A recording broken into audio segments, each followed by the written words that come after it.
Excuse me. You're notifying people.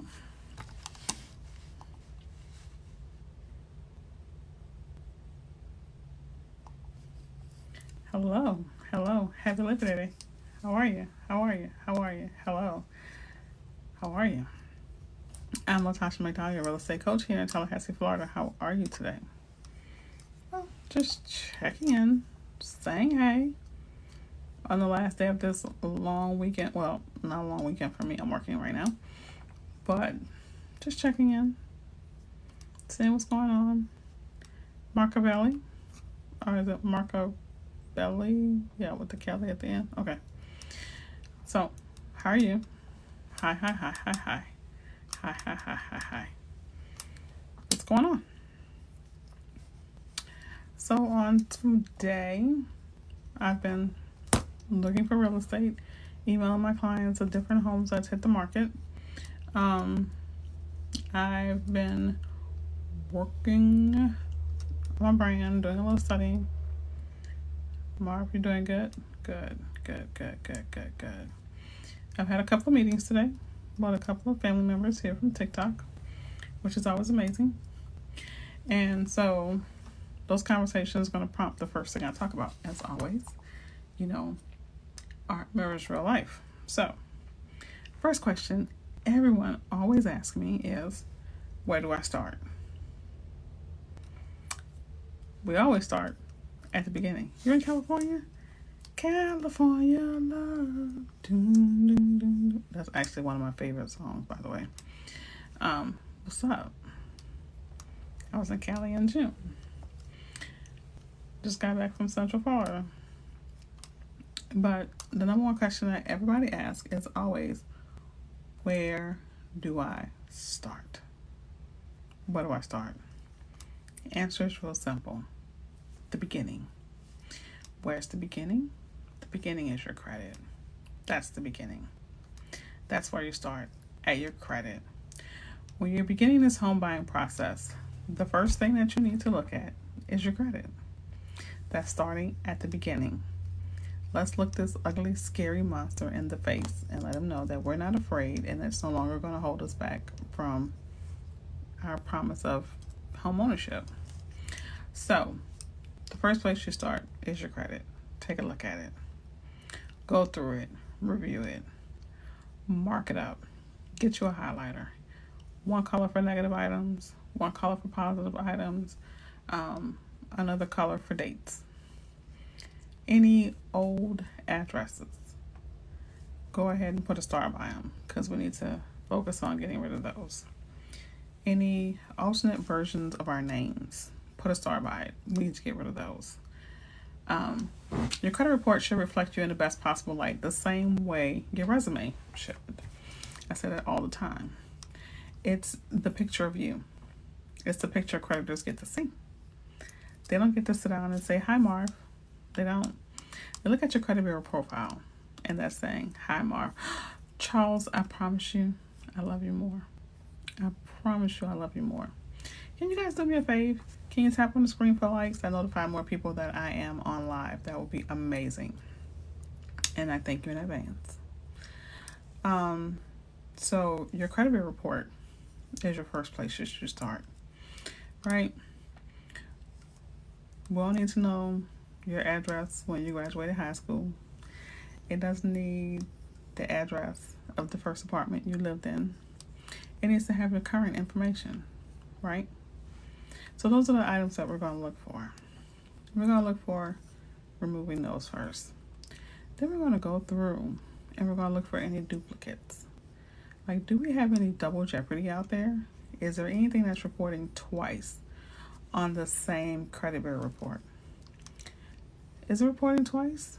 Currently reporting twice. I don't mean like, oh, you had a debt with, Capital One. We're talking about the beginning. Where do you start in the home buying process?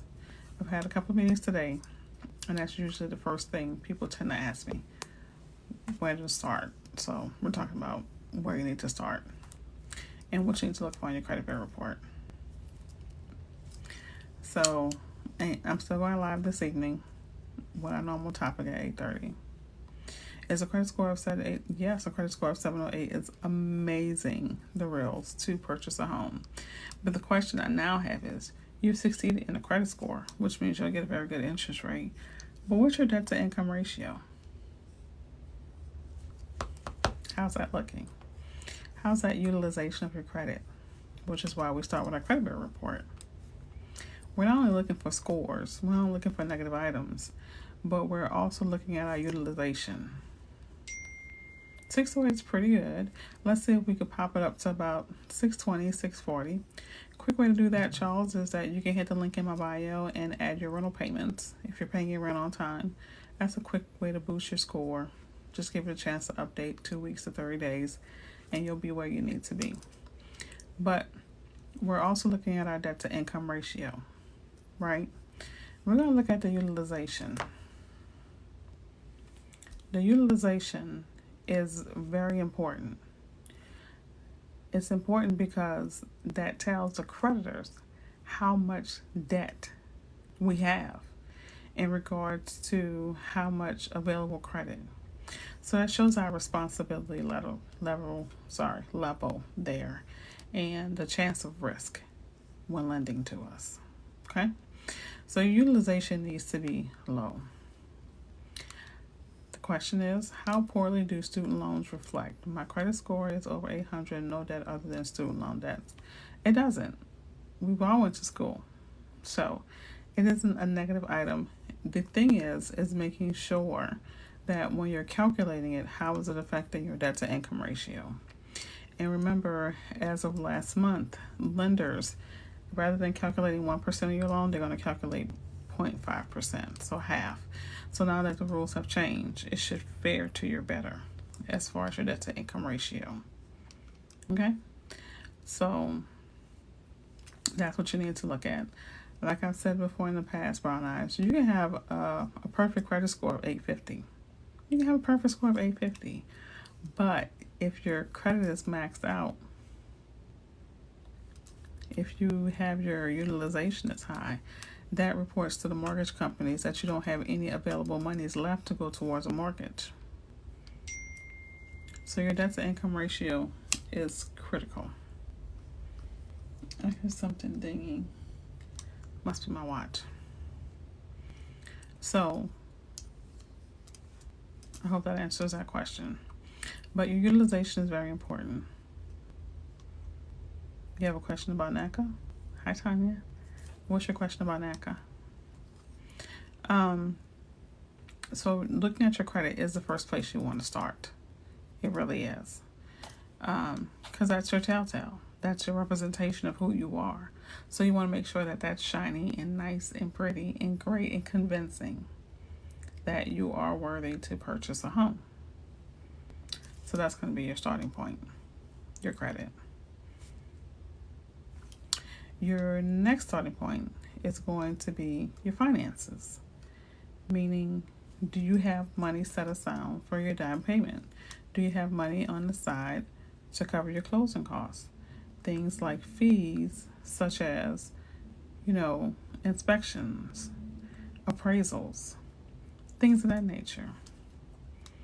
Okay, the question is, when applying, do they give you reduce your debt income ratio before seeing if you can, I'm going to assume if you can find a home or if you can be approved? So yes, they're looking at your debt to income ratio. Because again, qualify for a home. Okay, yes, they're looking at your debt to income ratio. They are. So they do give you time to work on these things. The time frame with Naca, how quickly you're going to be approved or how long it's going to take, is really predicated upon everything that you do. It's really predicated upon everything that you do. For example, if your DTI is high, debt to income ratio is high, they're going to give you time to work on that, right? So you control that. If you have a negative item that they're saying that you had too recent of a negative item, whether it was a late pay or a charge off or something of that nature, and they're saying that you need more time to wait for that to, age or resolve or what have you, they're going to give you time for that. The time frame depends purely on you, right? If they say, okay, you have a monthly rent of $1,000, but the mortgage you want is going to be $2,000, you're going to have to show them over time that you can save that additional $1,000. It's a character. It may not be based on your credit, but it's based on your character and your ability to show them that you could afford the loan. Because at the end of the day, you still have to get approved by a bank. It's just different criteria. And the bank that's approving you is Bank of America. That's what they use exclusively. So,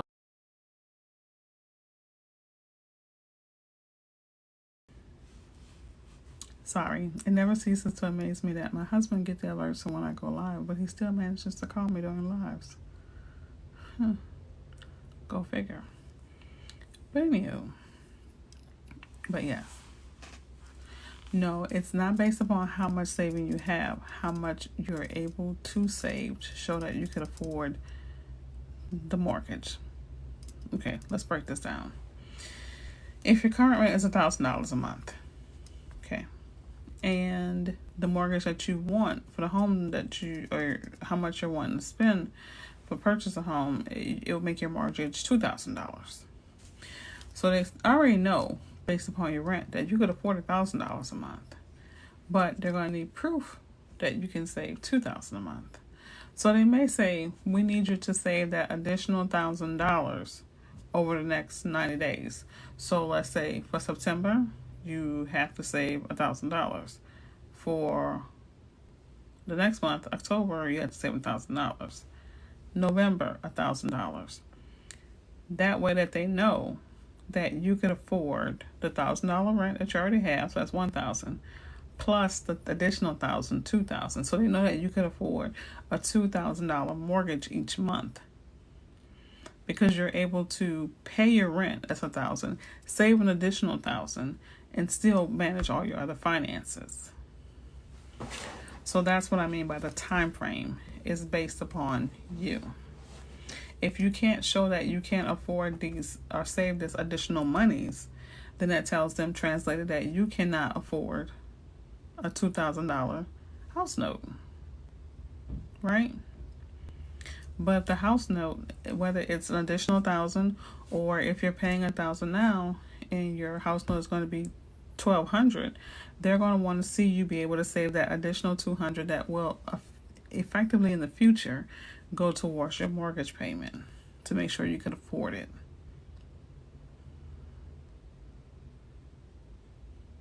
So it's like they're just making sure that you can handle it. They're not setting you up for failure. And if you think about a traditional mortgage company, they're just looking at your bank statements. Hi, Felicia, and thank you for the flowers. They're not looking at your mortgage payment. They're not looking at your monthly rental payments. They're only looking at what's actually on your credit bureau report. All right, DB Malicious, I'm going to tell you, honestly, this is going to be the last question I answer directly for you. I have to give everyone else an opportunity, okay? So, do applicants have to be in a particular tax bracket to receive a loan from Naca? Each area is based upon what's available in as far as the income in your area and taxes. So I would suggest you go to their website, which is naca.com, NACA.com, and there's going to be a PDF that explains the program. Go ahead, download that PDF, and it's going to tell you the income ranges in there. I hope that was helpful. The next question, Valerie, in order to purchase a home, do I have to have a realtor and a loan office in the same state that I live? No, you do not. Your realtor, it will behoove you to have them locally so they can, know the market. You're welcome. So they can know the market very well, right? Hold on. User 58648442. Here's what we don't do on my TikToks or my lives or any of things that are for me. We do not promote ourselves. That's what we don't do. We do not promote other people. We get permission first after Tasha has vetted you to determine who you are and that you are of value to the people on the lives. I don't just throw anything out there without vetting the information. And that's the quickest way to piss me off, because I do not like for my followers to be misled. So in the future, please DM me. I'll review the information, and if I deem it helpful to our followers, then I'll be more than happy to share. But thank you for joining. And that's just because I'm very protective of the information that's given to people, because I don't like, not saying that you mean it, let them astray, or that you will, but it's my job as the gatekeeper to make sure information is valid. No offense. So it would be, I'm sorry, Valerie, back to you. It would be helpful to have your realtor in the same area, so because they'll be the subject expert for your area, right? But as far as a lender can be anywhere. Now, my personal preference is to try to have someone that's going to be available. You know, there's these big markets and these big corporations where you're just a number. When you're dealing with something such major in regards to your life as purchasing a home, you need to have someone who's going to be available to answer your questions at all times. So it may be easier to go with a company that's not as large, where you're not just a number, but someone you can have a personal relationship with, that you may have questions. They may need to sit on the phone with you for an hour going through your stuff, but you need to have someone who's going to have that flexibility to do that, to give you the care and the attention that you need. So no, they don't have to be in the same area, but yes, make sure that they have your best interest and that you're not just a number. This is a big major decision that can tie up anywhere from 50 and 30 years of your life.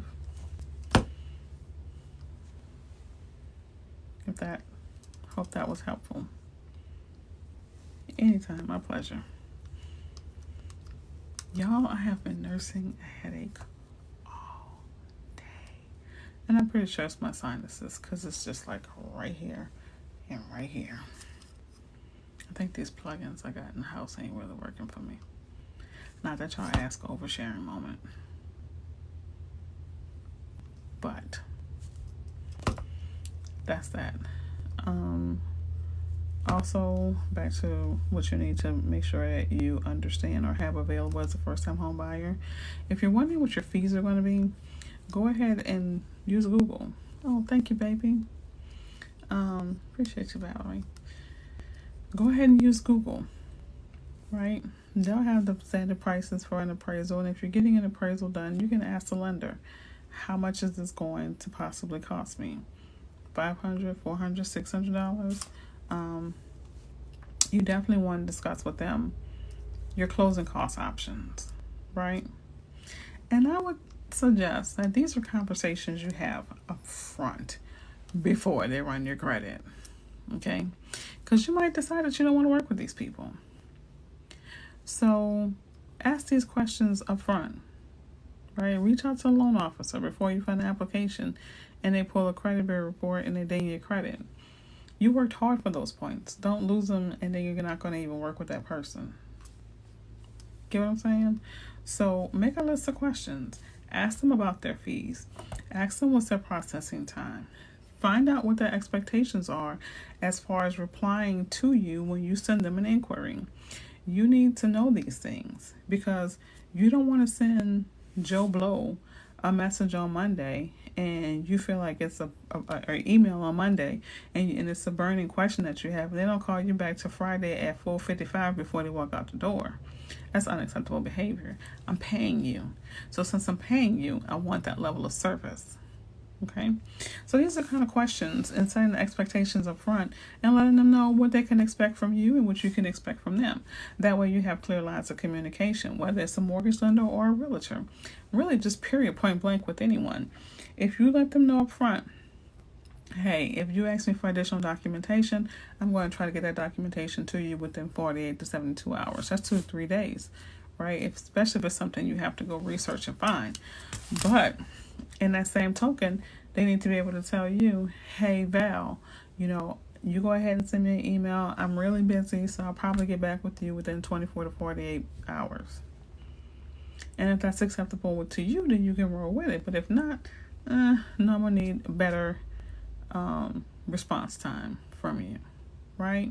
Because oftentimes I see, how long does it take to get a response back from your lender? And I'm thinking, the same damn day. But that's not what's happening, right? One of my lenders, who I absolutely love, I know she's a busy beaver. She's the bomb, and she's busy because of her skill set. But before I give out her information, I preface it saying she's going to be really, really busy. And when you talk to her, she's going to let you know, this is, how I'm going to respond. And in the time frame I'm going to respond. So these are things that you need to set up front when you're talking to a lender or a realtor. Now, also keep in mind that these people, they're people too, and that they have lives. Your question may be burning and life-threatening for you. It doesn't necessarily mean it's burning and life-threatening for the next person, okay? So the home buying process is one that's really based upon great communication and having someone whom can really guide you through the process. You can be the top salesperson. They can be the top agent in their brokerage, but it doesn't mean that they have the best customer service skills. That just means that they're sending their clients, or they're a very good salesperson. They're sending their clients to homes that they really desire, or they're a really good damn salesperson, right? So just because you may see someone as a top performer, that doesn't mean that they may be the best. A lot of these agents who have a lot of clients, they're not really out finding houses for the clients. The clients are really finding their own damn houses, reaching out to the agent and saying, can you come and let me in? That's what's really happening. Oh, you're welcome, Brown Eyes. I try.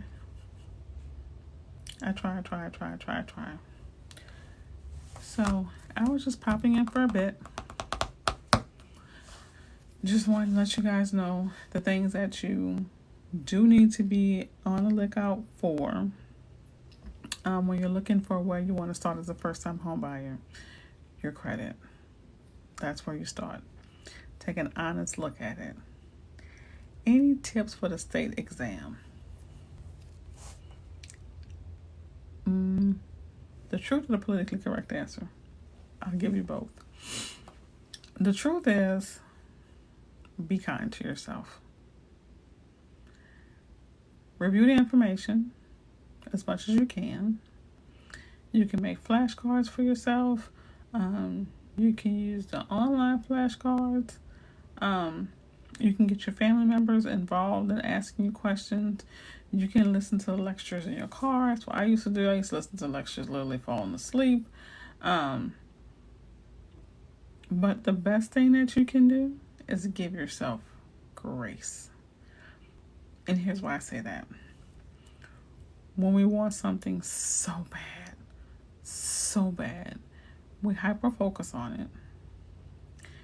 And we just overwhelm ourselves, and we just become so anxious about it. And then, because we've worked ourselves up in such a tizzy, when we sit down to take the test, we can't remember shit. Or we remember everything and we second guess. And then when we get the test, if we didn't pass it, we go back and we look at it. Even if we passed it, we're like, damn, I knew the answer to that. So give yourself grace.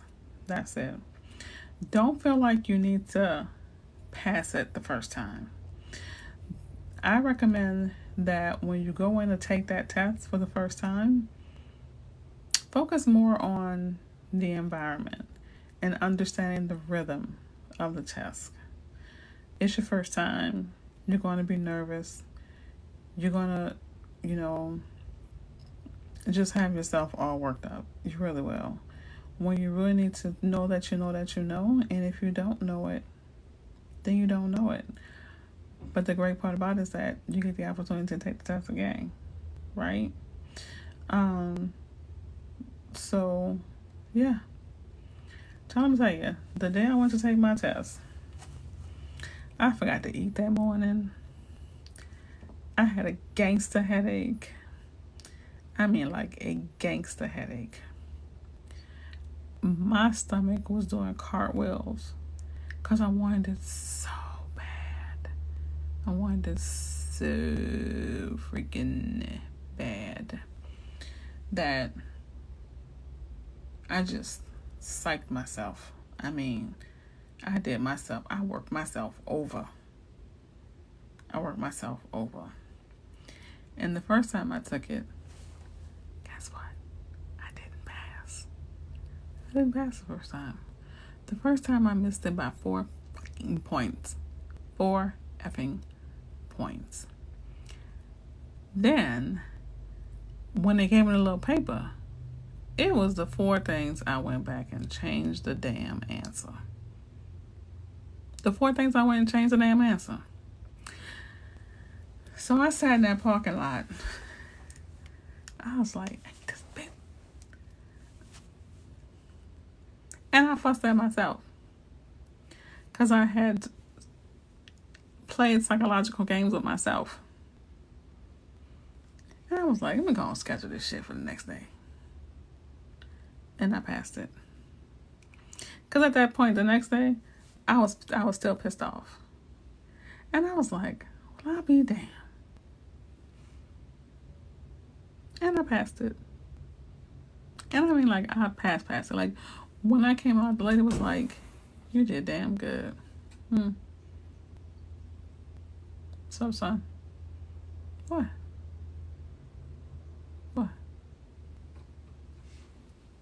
Okay, so he wanted nothing. You can use your phone to call your dad and ask him what he wanted. He called me. So, yeah. That's it.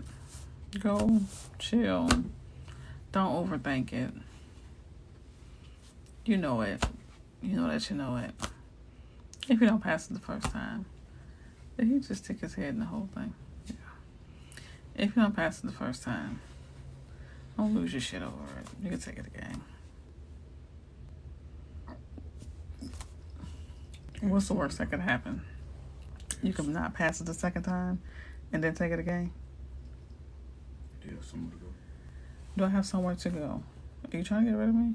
Usually when you ask that question, you're trying to get rid of me. You didn't see me for a whole weekend. I'm here to stay. May I have some water so I can take the 600 migraine extra strength? Thanks. But, yeah. I'm sweating. You're going to be a realtor. And hey, you want a backup plan? For less hours, you can become a loan originator and have a consistent check with 100% commission every time. Don't tell nobody I say that. Look it up. Loan originator. Half the time. Great money. That's your backup plan. I'm just saying. He said he wants you. Oh. Tell him I'm on live. So. I still have the bad headache. I'm about to take some Excedrin right now. How's realtor life? It's amazing. It's amazing. I love being a realtor. I love what I do, impacting other people. I love helping other people, which is, as you can see, I'm always on TikTok. I love giving people hope. I love giving them a path. The money not too shabby, by the way. The money not too shabby. But the best part is giving people the keys. You're a handyman and good at... I literally love my general contractor. I take a little Jamaican tail with me everywhere I go. If you're a handyman, I'm going to tell you. Here's what you can do. Connect with a realtor. And let them know. Tell them, let everybody in the brokerage to know that you're a handyman and watch that phone never stop ringing. But you ain't heard that from me. Hey, Felicia.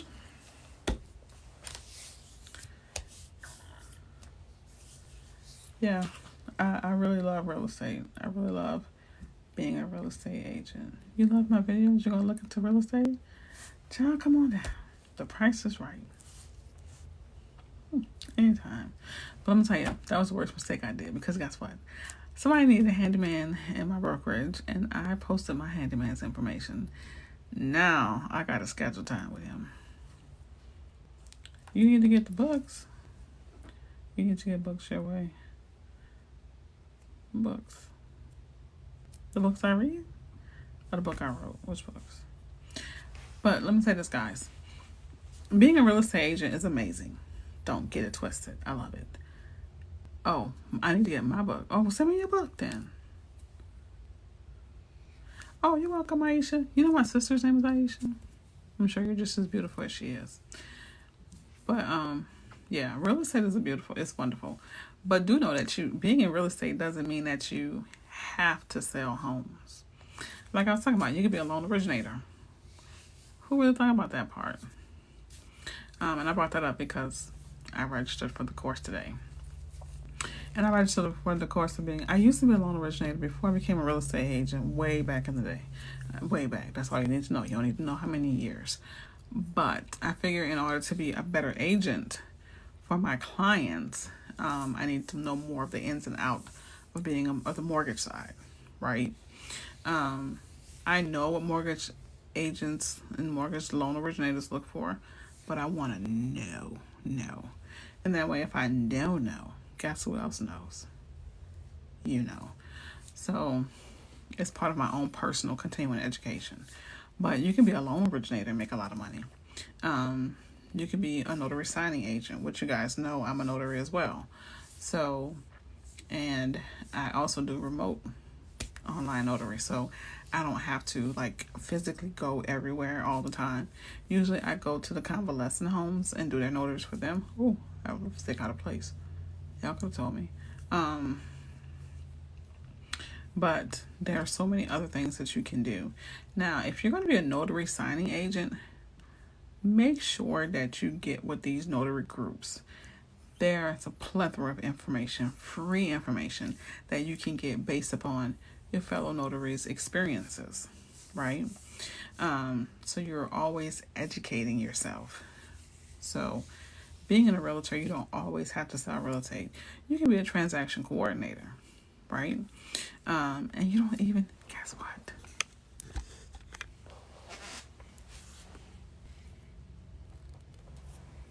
You need to call me about being an notary signing agent. Call me. Not today, because technically I'm off. But I'm not off. But technically I'm off. Call me tomorrow. But anywho, let me tell you. Check this out. You don't even have to be licensed to be a transaction coordinator, right? Because technically a transaction coordinator, what they do is they basically coordinate the transaction. If you're working for a realtor and the realtor needs to have surveys scheduled or an appraisal, or this paperwork needs to get to that person, you need to make sure that the client brings you the escrow money to make sure it gets to the title company, and you're just coordinating that. You can get up to $250 per transaction, right? So think about if you're working for 5 different agents, and 5 different agents, they can have 10 different clients that are under contract at the same time. Hello? Why go sell a house if you don't have to? Especially if you're an introvert. You don't have to. I'm just saying. So just 23231, you would like to own properties. Let me tell you something. Here in this TikTok, I believe in the power of the tongue. So we're going to change that. And we're going to change that by saying, I will own properties. I'm actively working to be a real estate investor.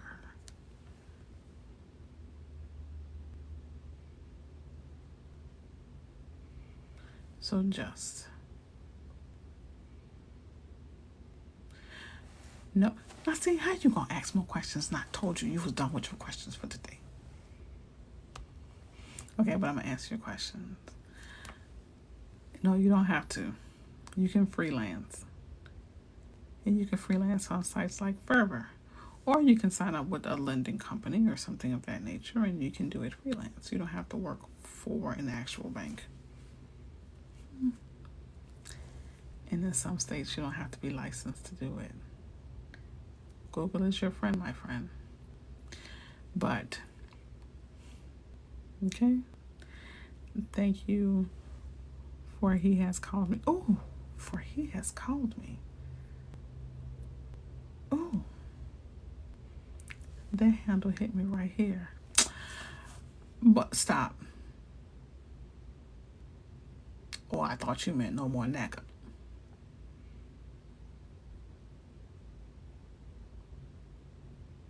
Stop it. Thank you, Arnang. Stop it. Hey, Pooh. I am Violet blushing. Hey, Pooh. But there's a lot of things you can do in real estate without actually doing real estate. Right? So it's just a matter of knowing where to look. There's a lot of money to be made from, like, I love these TikToks who tell you can make like $20,000 from your own home, and they always talk about being a social media this or social media that. There's other ways you can do it too, right? How can someone in GA start to work with you on buying homes? Easy. Oh, thank you, baby. Easy. Hit the link in my bio and schedule an appointment. Or you can go to my website, which is latasha-mcdowell.com, and schedule an appointment.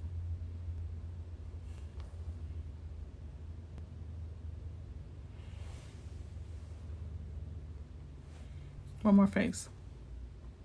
Okay. Y'all know I'm silly. But in your work, have you ever lost the drive or got lazy? Not as a real estate. I'm gonna change that answer. I have always been in service. Whether it has been in healthcare, I did health insurance for a very long time. Whether it had been Social Security for a very long time, and now real estate. I have always had a passion for helping people. So I've always known that I was to be in service. But through guidance of the Father, I knew when it was time for me to leave. Here were the telltale signs for me. Ask your question, baby. Here were the telltale signs for me. When I woke up and I didn't want to go. Because I'm one who will go to work every day. I will go to work every day and stay late at night. Like now, my husband has to fuss at me for taking time off, right? But when I started waking up and I didn't want to go, that was a telltale. When I was walking down the hall and instead of taking the route to speak to people, I would take the route to avoid people. When I started getting frustrated at the phone constantly ringing, because God has always put me in a position whereas I have been the subject expert on something, and I thank Him for it. But that's when I knew it was time for me to leave. And every job that I've had, I've always turned out to be very popular at it. And I've always managed to be a subject expert at it. And that was because that was the position that God always had me in. And still has me in. But I'm not one for really wanting to be popular. Hey, husband. I'm not one for always really wanting to be popular. But I know that He'll make you famous. Yes, husband, I have eaten all meals and a snack today. But He will make you famous for His work. So when those things started to bother me, it was time to go. It doesn't necessarily mean stop doing what I was doing, but it meant stop doing it in the capacity I was doing it in. So let me ask the next question. I'm saving my money for down payment on an apartment, but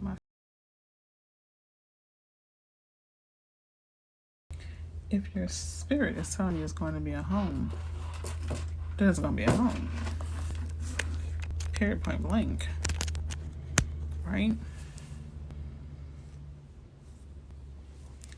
Period, point blank. It is what it is. Don't force yourself to be a duck when you really are a swan. And that's my answer on that.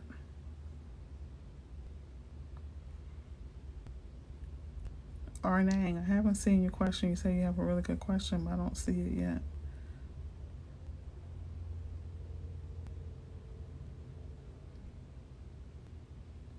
That's something I always tell my son. Stop acting like a duck when you really are a swan. Right? Stop shrinking yourself. If your spirit is telling you that you're going to be a homeowner,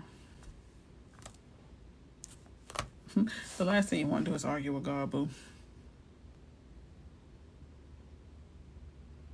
Don't forget Moses. How long did he run from his calling? And how much suffering did he have as a result of it, of running from his calling? Save yourself the headache. Can you have a spouse on Social Security and still buy a home, a first-time home buyer? Absolutely. Child, when you're getting a check from the government, that's the most steady check there is. You know when it's coming, what time it's going to hit the account. Child, boo. Hell yeah. Hell yeah. Hell to the yeah. Did you hear me say hell yeah? For the people in the back, hell yeah. Hell yeah. I mean, if y'all want that check, you can run it to me. You can watch me buy a house with it.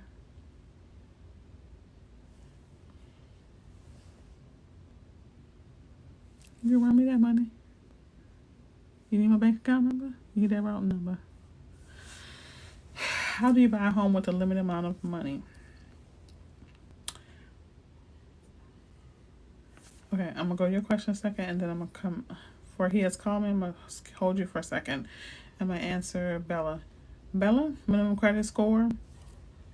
Minimum credit score is actually 500, but FHA, you can put between 500 to 579. Excuse me. If you find a lender who will do that, you have to put down 10%.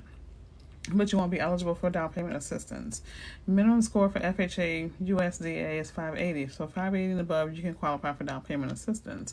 But most banks, because of the pandemic, they're looking for your score to be between 620 and 640. So long story short, aim for 620, 640. Bye, husband. See you when you get off. Well, not bye. See you later. I love you. So aim for 620 to 640. Make sure your debt to income ratio is at least 30%, if not no more than 40. Right. So how do you buy a home with a limited amount of money? First, number one, make sure your credit's straight. Number two, make sure your debt to income ratio is low, because that's going to determine how much money or how much home you can afford. Okay? You're welcome, Bella. That's going to determine how much money you can afford, how much home you can afford, right? So I don't care if you're making $20K a year, right? If your debt to income ratio says that you could afford a house, then you could afford a house. But if you're making $20K a year and $10K of it is going towards other things, then you really can't afford that home. So it's not a matter of how much you make, but it's really much how much debt that you have in comparison to how much you make. If that makes sense. I hope it does. So I can make $100,000 a year, for example. But if $9,000 of that is expended on something else, then I can't really afford that home.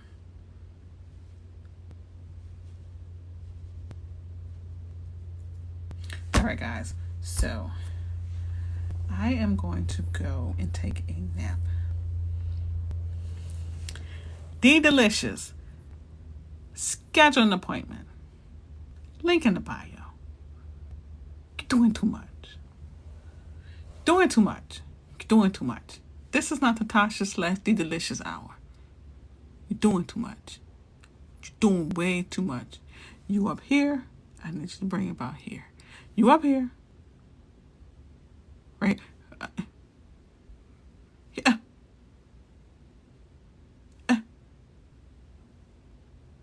Schedule an appointment. Is it easier to qualify for a home before retiring, or does it have matter as long as it don't matter as long as you're getting a check, child. Ooh, it don't matter. It don't matter. You're very welcome. Y'all need to take D Delicious to the corner and have a chat. You up here?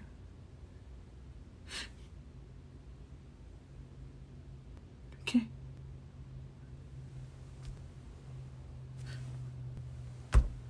Can I get in touch with someone in Michigan, or should I just schedule an appointment with you?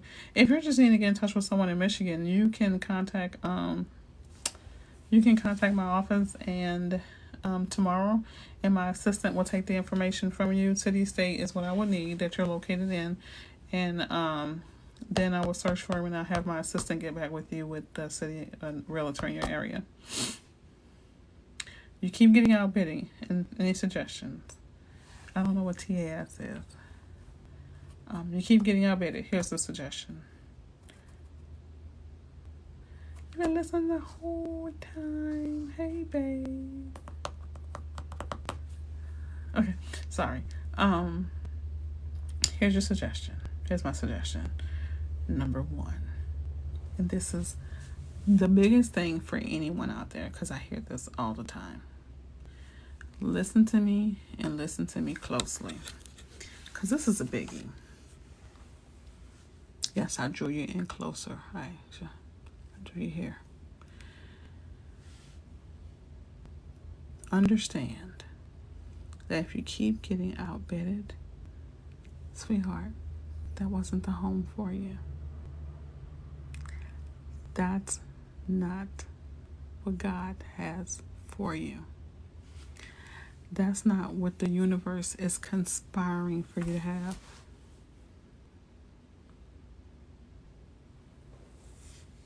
Oh, thank you so much. Okay? That's the biggest part of this. The next time you find a home that you think is it, I want you to go in and be okay with it not going through.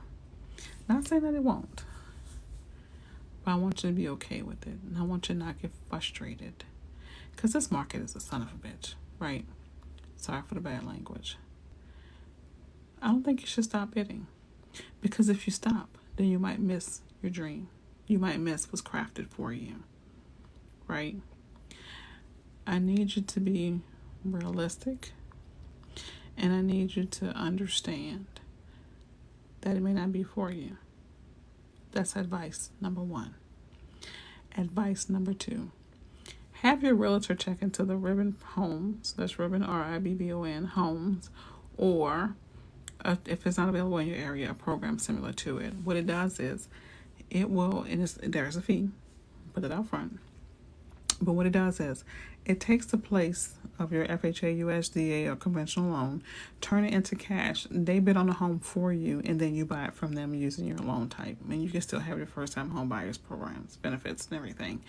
And the thing about that is, what makes it better is that it makes your offer a cash offer, which makes it stronger in the market, because technically they say cash is king, which really isn't true, but you get what I'm saying. But before you go through that measure, understand that if you don't get it, it wasn't for you. I can't tell you how many times, first of all, let's say I've only been outbidded once. Let me say that, number 1. Number 2, but I've had deals to go left. And here's what I mean by go left. I've had a client who was a TikTok member. She's a TikToker here. And the first home that we looked at, a bunch of homes, the first home she put an offer in, the deal didn't go through. And she was settling. Okay? She was settling. But the deal didn't go through. What she originally said she wanted was a 4-2, right? And she was settling. It was a 3-2. It wasn't the area that she wanted to be in, but she was selling. She had buyer's fatigue. So we had the contract in. We started doing everything, getting inspections, all this great stuff. When it came down to the closing, we could not close because the title turned out not to be clear, right? So she was upset, whatever. But then she calmed down because she's a very spiritual person. And she was like, it's okay. What God has for me, he has for me. 2 weeks later, we found a 4-bedroom, 2-bath in the area that she wanted to be in, a much larger yard, much closer to her family, so she can get the support for her kids because she was a single parent. And it was within the same price point, right? But, hey, Corey, but that was what was meant for her, right? So, and the one bed that I did lose, he was settling. He really wanted a 3-bedroom, 2-bath. He had decided on a 2-2. It wasn't the area he wanted to be in. We lost the bed. Turn around a week later, and we're under contract now. He found a spacious 3-2 where he's going to have a master area. His son's going to have a master area. They have a great large room as a common area. They have a huge backyard that they're going into with a huge frontage. And they even have a damn grapefruit tree. Yeah, a grapefruit tree in the backyard with a screened-in porch. The other house didn't even have a tenth of that. Sweetheart, if it's for you, it'll be for you. It'll be for you. Okay? Alright, so you're trying to get into the real estate game, trying to get through the videos. So, you're trying to get through be patient. Look at bookies. I'm going to go. No, you shouldn't stop bidding. You should lead with the spiritual mind versus the carnal mind, and you'll be good. So with that being said, I'm out. All right? I love y'all. I'll see y'all at 8:30 p.m. You're looking for a ranch? Then don't settle. Do not settle for anything.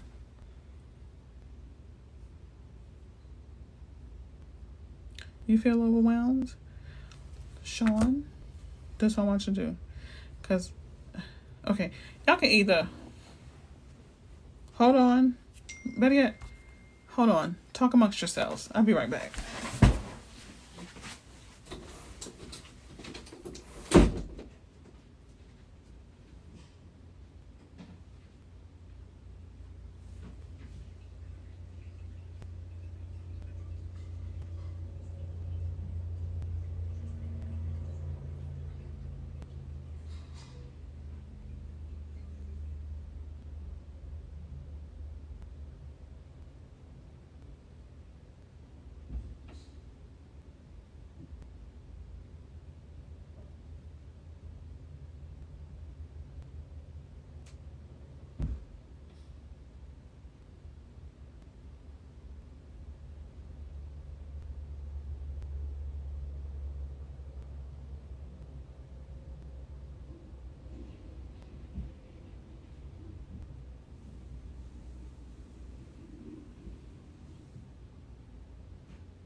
Sorry.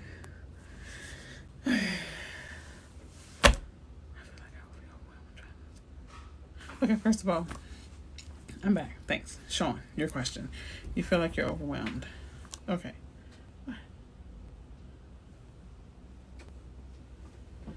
So you feel like you're overwhelmed.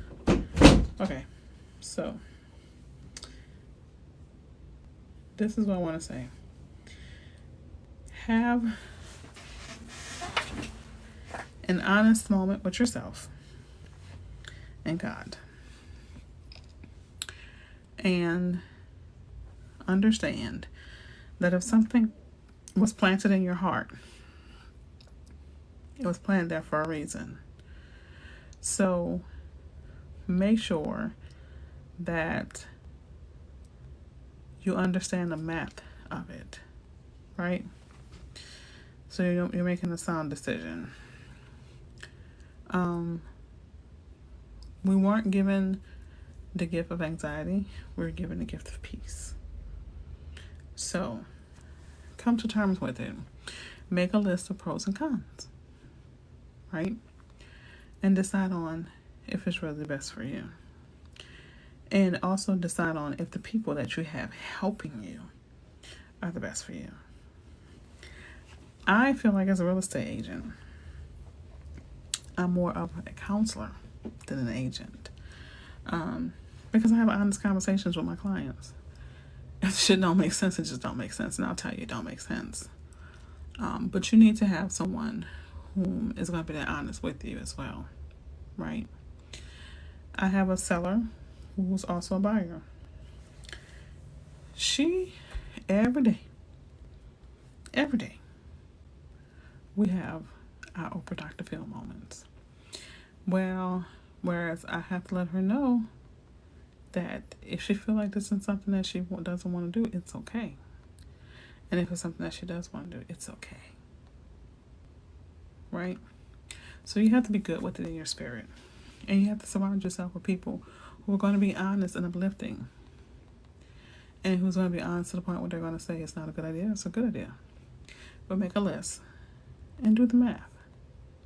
And trust God above all. So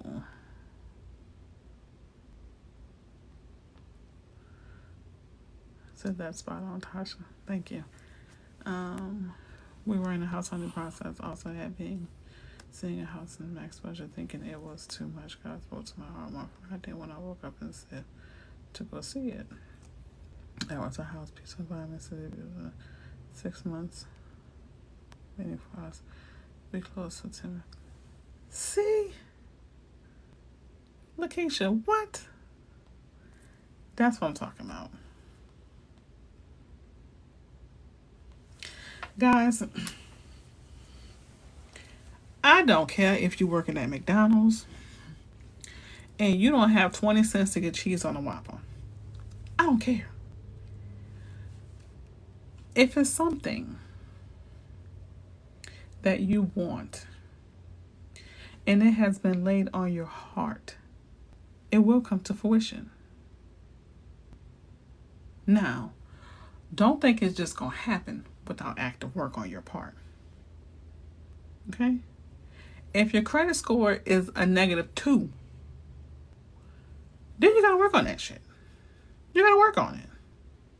I'm sorry. It is what it is. Right? In this, I can do it myself. When it comes out of the credit, I had to tell a family I had, a husband and wife I had a meeting with earlier, that typically I usually am the biggest advocate for doing your credit yourself. But TikTok has taught me that people have great intentions, but they don't have great follow through. It's very expensive to have bad credit.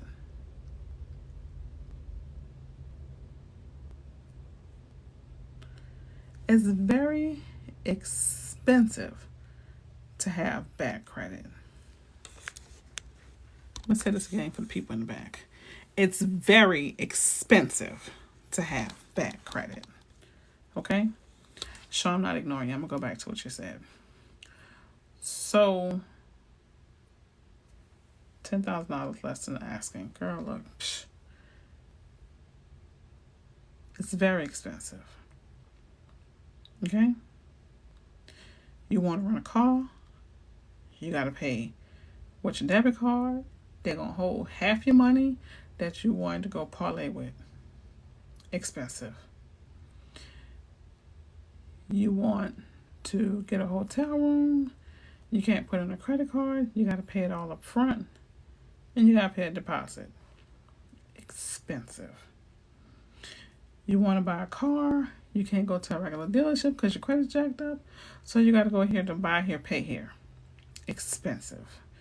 You get a car and you're going to pay more interest than anybody else. Expensive.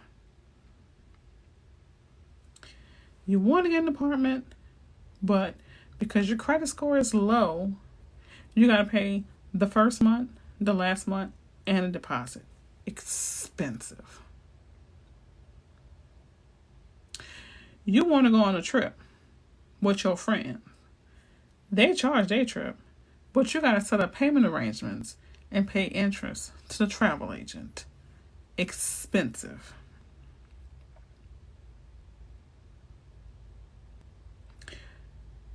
Do I need to go on?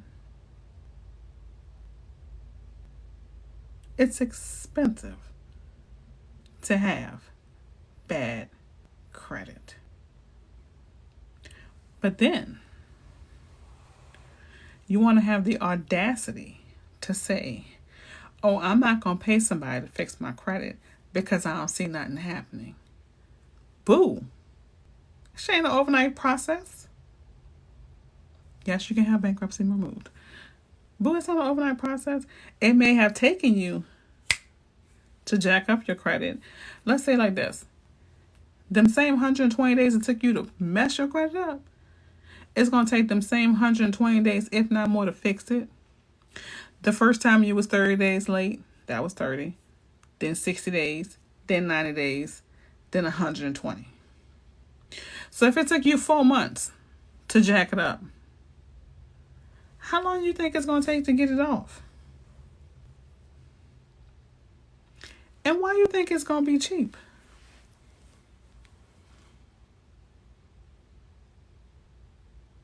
Now, am I saying just go pay anybody to remove your credit? No, I'm not. I'm saying do your due diligence like you would do with anything else. Right? But it's going to cost you. It is. It's going to cost you. And the reason why it's going to cost you, because you're paying for somebody's time. You're paying for somebody's intellect and training to get it off. It ain't easy. It ain't cheap. Oh, well, I'm going to go ahead and I'm going to pay my friend Homebuyer $500 who said he can get this off for me and I can get my house. Oh, but you have to pay him $500 and he just going to dispute it so it can temporarily come off. So you're going to get the pre-approval, but then when you go to close on the house, when they got to go to underwriting, the shit right back. Miss me with it. Miss me with it. It's expensive to have bad credit. And will it take time? Yes, it will. Can a person who mask it, that's what they call it, masking it, by temporarily removing it, and they just do a dispute, so it temporarily moves off, and then they dispute it again right before you get ready to close. But then you get in the house, and then tell me how many people can't. You still got bad credit. So you in this house with this furniture you've been having since you moved out your mama house at the age of 18, and you can't even get a new sofa set. You still sleep on the bed that you got when you moved out your mama house because your credit's still bad. The fuck out. Yeah. Okay? Oh, let me do you one better. Now, you around here talking about, oh, so-and-so fixed my credit. I'm good. You apply for a job. You get all the way up. You have an interview and all that kind of stuff.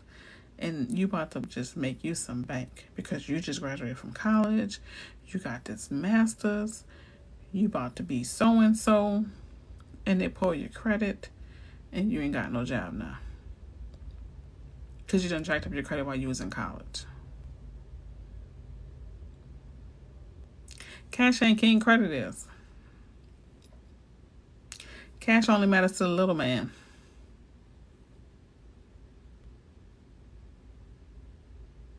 The little man impressed by cash.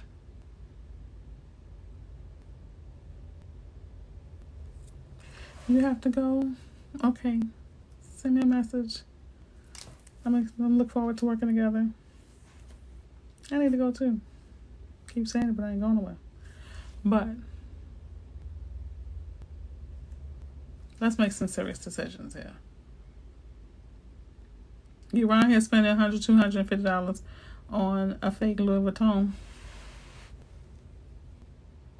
or fake. This part ain't for the women because I done seen this in the airport too many times with the men. A fake Louis duffel bag.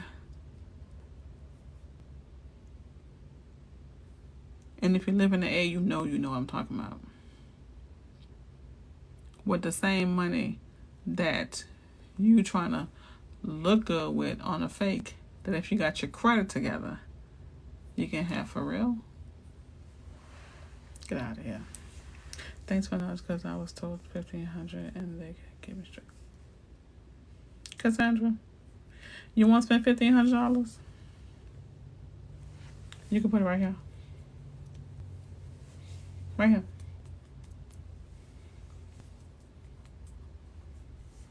But what I'm gonna do with that 1,500, I'm gonna take 189 of it, and I'm gonna sign you up with my company that can work with you and teach you about your credit. I'm gonna take that. I'm gonna take 189 of that. Then I'm gonna take the remaining balance. I'm gonna add your rent to your credit bureau report so you can get an instant boost. So that's about $100. Then what I'm gonna do is I'm gonna take $300 of that, and I'm gonna get a secure card that I'm gonna use $30 a month on, because I'm only gonna get it for $300. So I'm gonna use $30 a month on it, pay it off each month, and watch your score grow with that. And then I'm gonna take $100 more, and I'm gonna invest it into some cryptocurrency. I ain't gonna lie.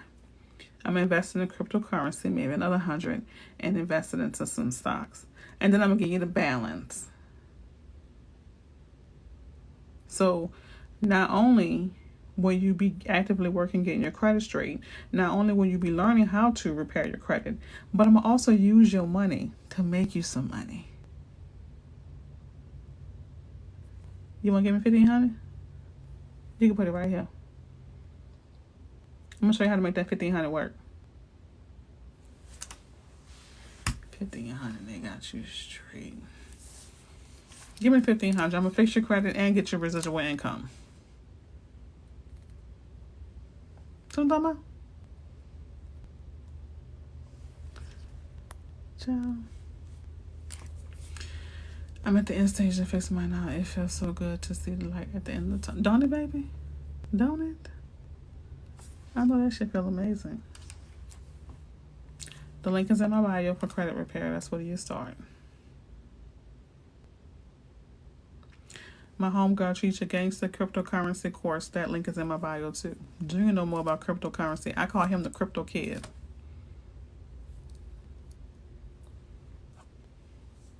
Oh, you're new on TikTok? Okay, you can go to my website, which is latasha-mcdowell.com. It's there too.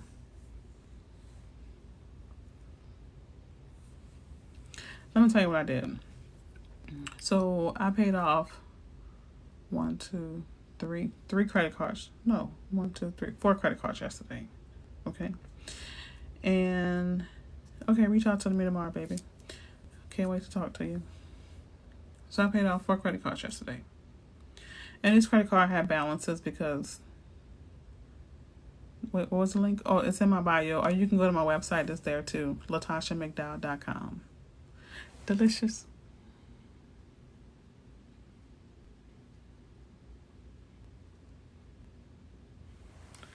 Anyway, so by the time this is all over, I swear me and Delicious must gonna be having Thanksgiving dinner because, I mean, anywho, so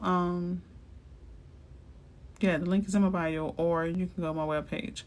But she has a cryptocurrency training that I sent Junior to her camp. It was 1 week long. Man,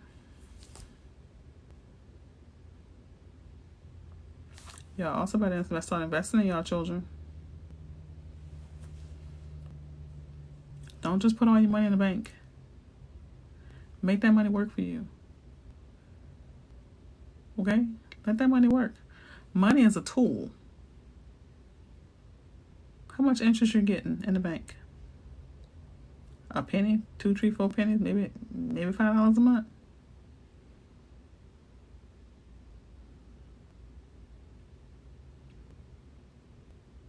They're earning interest off of you. Why not earn interest off of them? Money is a tool. I don't care if you take $10 and go on your Cash App and invest. Go do it. Go on your Cash App. Go invest.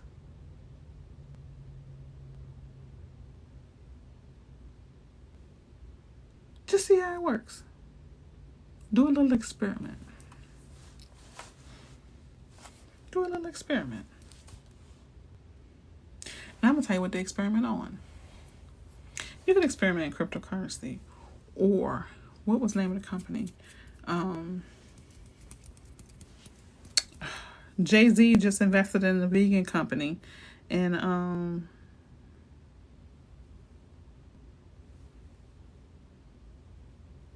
maybe use PayPal.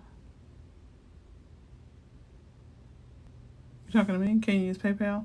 If you're having a problem, if you don't have PayPal, you can contact me, and you can. Are you talking to me?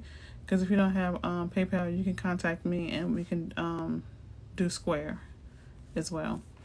What was I saying? But there's a company, a vegan company that Jay-Z just invested in. Y'all know he ain't gonna throw his money away. And Offset and Carly B just invested in an entertainment company that just became an IPO that's now going to be traded in the stock exchange. Can't remember the name of it. But y'all can just Google that. Just Google it and it'll come up. Right? If y'all don't have Cash App, then go sign up for Robinhood? Robinhood. And invest that way. It don't take a lot, right? But I'm pretty sure if you go into Wendy's and you don't order the meal for you and your child, that's $20 right there. Take $20. You spend $20 on lunch. You spend way more than that on your hair, your nails, and getting your eyebrows done, mind you. I do my hair myself. I do my nails myself. I do my eyebrows myself. And I put on my off-false lashes.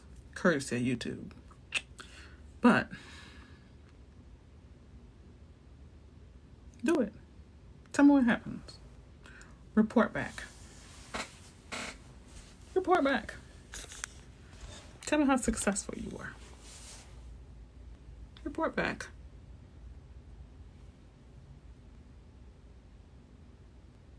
Yeah, it is. It's UCES. Yes, that's the company I work with. You're right. That's it.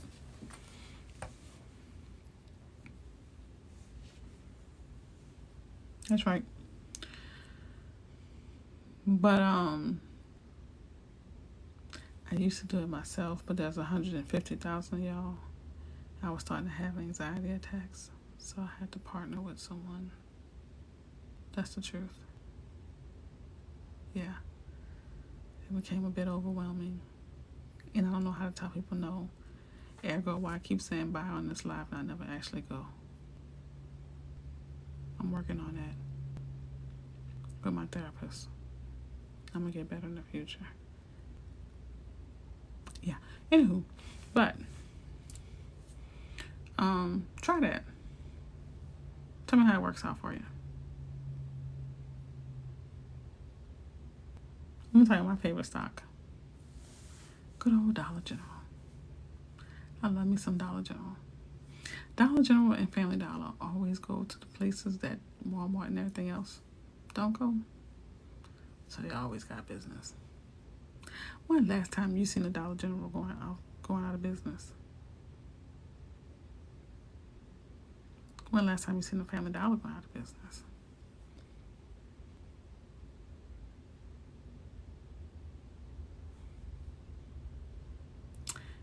AMC kind of shaky now because of, the pandemic. But when was the last time you seen a Dollar Tree going out of business? Yeah, that's a good one. Just think about everyday life, right? Everyday life. Invest in a water company. Like Joe Blow cheap water that's at the gas station.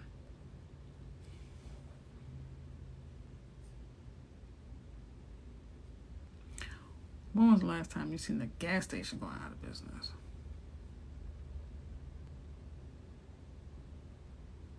I'm just saying. Like, you ever wonder what companies made lighters? Like, somebody has to make a lighter in order for the smokers, cigarettes to get lit. Like, these are the kind of things you want to think about when investing. Yeah, big. But big, is big the only one? Or are they just the biggest known one?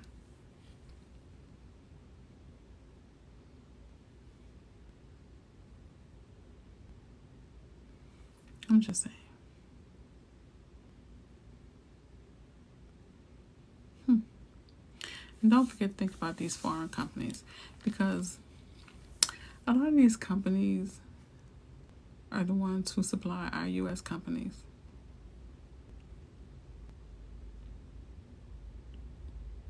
I'm just saying.